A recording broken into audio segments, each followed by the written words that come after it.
When we're playing Battleship, we know exactly where our battleships are because we put them there and we can see them right in front of us.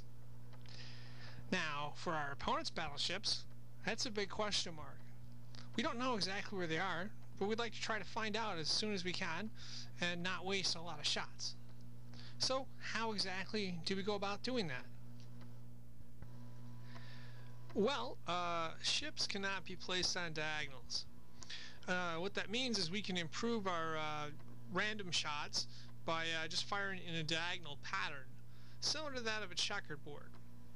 Now, against a somewhat astute opponent, we might want to alter our diagonals that we're using, just to make sure that we're a little bit less predictable and they can't make adjustments accordingly.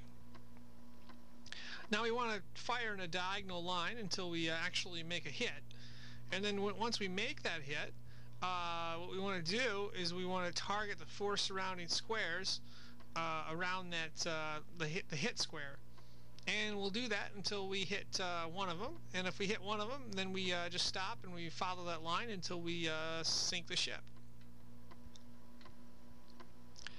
So that's one way we can improve. But another question is, how can we improve this even more?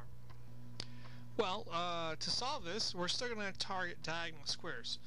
But what we'll do is we'll keep more distance. We might do every 4th square, for example.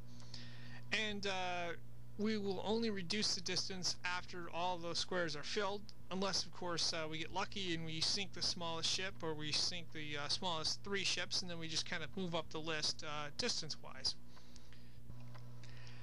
Now, if you look more closely at this grid here, you'll notice the biggest ship, the aircraft carrier, cannot hide from anything we fire, and that's also true for the battleship as well. Now, after we complete the targeting of all these yellow and red squares here, we can start targeting in between there, but I wouldn't target really close. I would kind of space it out, similar to what I'm showing here, and then work your way on the board until you either sink the entire fleet or, as need be. And that essentially wraps up our video for Battleship Strategies and Tips. Thank you for watching.